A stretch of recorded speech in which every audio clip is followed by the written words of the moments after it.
साथियों नमस्कार। आज उत्तराखंड के तमाम आबो हवा में एक संभावित उम्मीद तैरने की बात फैलाई जा रही है। ये फैलाया जा रहा है कि देश के गृह मंत्री अमित शाह जी आज हरिद्वार में गंगा तट पर पिछले 4 साल के उत्तराखंड सरकार के उपलब्धियों का बखान करेंगे और राज्य की जनता को अवगत कराएंगे। मैं इन जो तथाकथित उपलब्धियां वो बताने वाले हैं, उन उपलब्धियों को तथाकथित इसलिए कह रहा हूं कि हमारे प्रदेश की जनता के मन में इन उपलब्धियों के प्रति संदेह है। आज चूंकि माननीय गृह मंत्री जी 4 साल के कार्यकाल की उपलब्धियां बड़े जोश और खरोश से बताने के लिए हरिद्वार आ रहे हैं, गंगा तट पर आ रहे हैं, तो मैं भी इस गंगा की सहायक नयार नदी के तट से और ठेठ उत्तराखंड के पहाड़ी जनमानस की ओर से उनका उनका प्रतिनिधि बनकर, उनका वकील बनकर देश के गृह मंत्री जी से कुछ यक्ष प्रश्न पूछना चाहता हूं।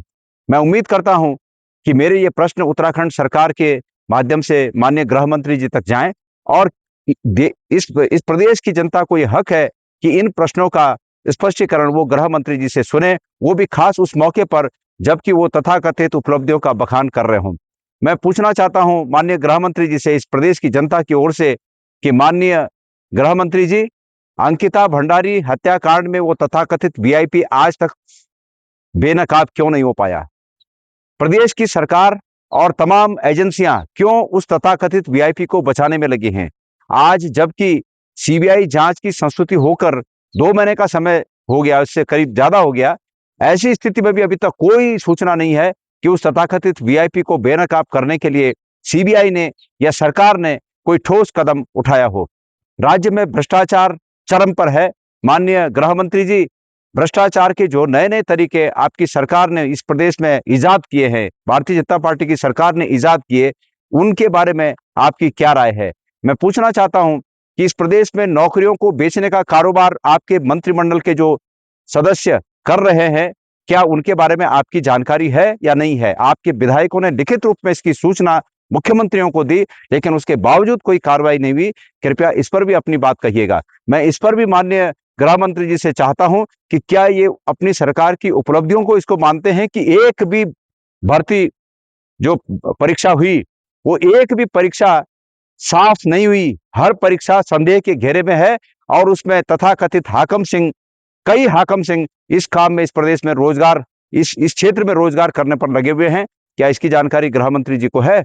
मैं पूछना चाहता हूं कि इस प्रदेश में किसान आत्महत्या कर रहा है और कहता है कि ये पुलिस के लोगों को पैसे चाहिए, इसलिए मैं मेरे शरीर के अंग बेचकर इनको दे देना, और उस पुलिस अधिकारी को यहाँ की सरकार बिल्कुल दंडित करने से परहेज करती है क्योंकि वो सरकार के द्वारा वांछित भ्रष्टाचार में स्वयं लिप्त थे। इसलिए क्या वो मुख्यमंत्री जी को शाबाशी देने आ रहे हैं? पलायन इस प्रदेश की जो बहुत ही बड़ी समस्या है, माननीय गृह मंत्री जी उस पर भी बताएं कि वो इस बारे में, पलायन के बारे में क्या कहते हैं। मेरे ये 10 प्रश्न हैं, जिनमें से इसके अलावा एलयूसीसी, भारत सरकार के सहकारिता मंत्री, उत्तराखंड सरकार के सहकारिता मंत्री, ये दोनों विभागों से में रजिस्टर्ड संस्था यहां से हजारों करोड़ रुपया लोगों का लूट कर ले गई, लेकिन आज तक उनका कुछ नहीं हुआ। गृह मंत्री जी, इस पर भी कुछ कहिएगा। मैं पूछना चाहता हूं गृह मंत्री जी, इस प्रदेश की आबोहवा में यूसीसी के माध्यम से लिव एंड रिलेशनशिप का जो जो कानून बनाकर आपके सरकार ने इस प्रदेश को दिया है, क्या वो इस प्रदेश के लिए आप उपलब्धि मानेंगे? मैं पूछना चाहता हूं गृह मंत्री जी कि आज तक केदारनाथ का 230 किलो तो जो तथाकथित सोने का घोटाला हुआ, उसके बारे में क्या कोई जांच बैठी? इस पर तटस्थ जांच बैठी? उसके बारे में मैं पूछना चाहूंगा कि अपराधियों को दंडित क्यों नहीं किया गया? प्रदेश में बेरोजगारी का आलम यह है कि 8,000 10,000 की नौकरी के लिए लोग जो है, अभी अभी चौकीदार की भर्ती में कुछ 2,000 पदों के लिए 40,000 एप्लीकेशन आए, तो ये हालत है। इस पर भी कुछ कहेंगे। वन्य जीवों से उत्तराखंड हलाहल है, इसके बारे में प्रदेश की सरकार ने क्या उपलब्धि हासिल की, मैं ये पूछना चाहता हूं। और अंत में जो 10वां मेरा प्रश्न है वो ये है कि आज खाड़ी देशों में हमारे तमाम उत्तराखंड के हमारे युवा रोजगार की दृष्टि से जो वहां गए थे, वो वहां फंसे हैं। कृपया आप ये भी बताने का कष्ट करें कि उनके लिए वापसी के लिए क्या पुख्ता इंतजाम सरकार कर रही है? हमारे प्रदेश के तमाम लोग इस बारे में सुनना चाहते हैं कि खाड़ी देशों में गए हुए लोगों की सुरक्षा का विश्वास केंद्र की सरकार, हमारे गृह मंत्री जी हमको दे सकें। मैं एक बात और उत्तराखंड के हमारे सम्मानित नागरिकों से कहना चाहता हूं कि ये उम्मीद थी लोगों को कि केंद्र की सरकार और भारतीय जनता पार्टी का केंद्रीय नेतृत्व, सरकार नहीं बल्कि केंद्रीय नेतृत्व, इस प्रदेश की इस प्रदेश में भ्रष्टाचार और तमाम इन बनाए हुए बड़े बड़े गड्ढों को पाटने के लिए शायद ये कोशिश करे कि इस प्रदेश की सरकार का चेहरा बदले और मुख्यमंत्री के साथ साथ समस्त प्रदेश के समस्त मंत्रियों को भी बदले, ये उम्मीद की जा रही थी।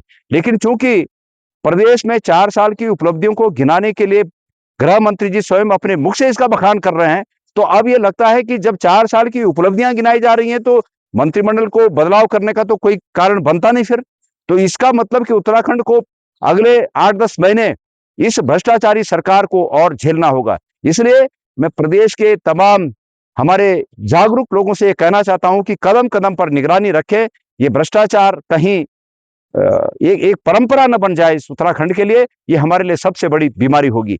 इसलिए आप सबको मैं ये चाहता हूं कि गृह मंत्री जी आज जो कि आ रहे हैं हरिद्वार, वो इन सब बातों पर जरूर जवाब देंगे, क्योंकि ये जवाब गणेश गोदियाल के नहीं है, ये जवाब उत्तराखंड की आवाम के हैं, उत्तराखंड की जनता के हैं। धन्यवाद।